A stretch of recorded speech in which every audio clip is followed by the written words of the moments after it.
Hi,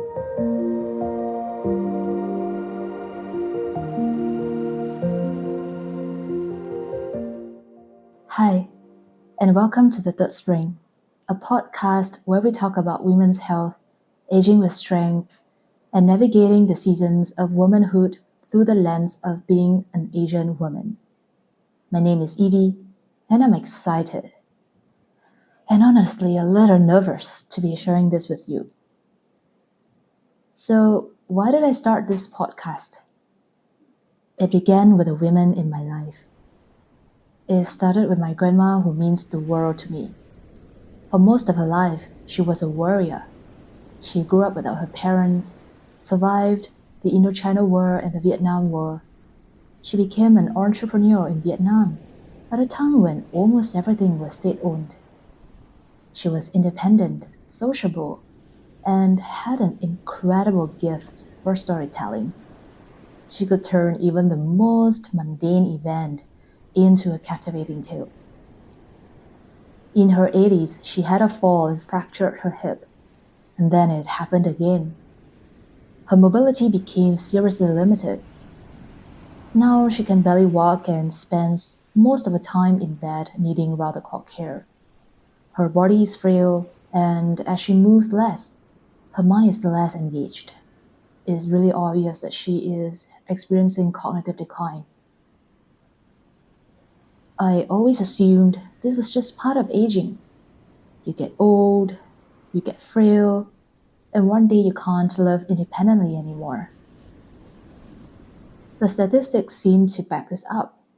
According to the International Osteoporosis Foundation, it's estimated that worldwide, 1 in 3 women and 1 in 5 men over the age of 50 will experience osteoporosis fractures in their remaining lifetimes. And by the year 2050, more than half of these fractures will actually occur in Asia. What is really sinister about hip fractures is the worsening quality of life after they happen. 40% of the patients will be unable to walk independently. 60% will require assistance with daily activities 1 year after the fracture, and more than 1/3 will become totally dependent or will be placed in a nursing home within a year post-fracture. And all of these implications are happening to my grandma and my family right now. But here's the thing. The reason it's so common is because women lose a massive amount of bone and muscle during the decades leading up to menopause. Typically our 40s, and even more after menopause in our 50s and beyond, because of the decline in estrogen, a female reproductive hormone.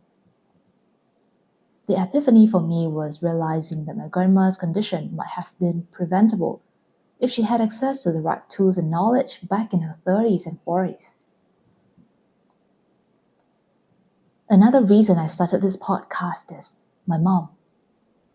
She's an incredible woman who is smart, honest, sometimes sharp and blunt with her words, but with a really big heart. 10 years ago, my mom was going through perimenopause, which is the years leading up to her menopause when the hormones in the body start fluctuating wildly. I remember her sudden weight gains. She mentioned hot flashes and night sweats once or twice, but just once or twice. Like many women, she didn't talk openly about what was happening to her body. Now in her 60s, she has osteoporosis, which is a condition caused by low bone mass. That means her risk of broken bones is higher, and healing from them will be much, much harder. Again, this is so common among menopausal women because we no longer benefit from the protective benefits of estrogen. But for my mom, and for so many women going through this stage of life, there are ways to take our health into our own hands so we can enjoy all the beauty and possibility this season has to offer. And lastly, I started this podcast for me and for my girlfriends who are in our 30s and 40s. I want to create a safe space for conversations about women's health and vitality, a space where we can debunk limiting beliefs that stop us from living fully in every season of life. Because the journey to age healthily doesn't start when we're old, it starts now. I see womanhood in 3 springs. The first spring is from puberty to early adulthood. It's a season of youth and awakening. The second spring is from our 20s to early 40s, where we thrive, create, build careers, families, and our identity in the world. The third spring, which is from mid-40s onward, is a time of rebirth, transformation, and wisdom. Midlife is not the end. It's another beginning.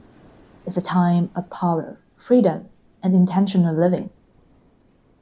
In this podcast, we'll talk about topics like what school never taught us about women's biology, how our physiology changes with age, and why that matters, what women in their 30s, 40s, and 50s can do to lay the foundation for vibrant health, and how to care for your body and mind while juggling work, family, and everything else. Whether you're still in your prime, just starting to notice changes, or deep in the waves of hormonal shifts, I hope something in this podcast speaks to you. Let's walk this journey together with curiosity, compassion, and strength. Welcome to the third spring.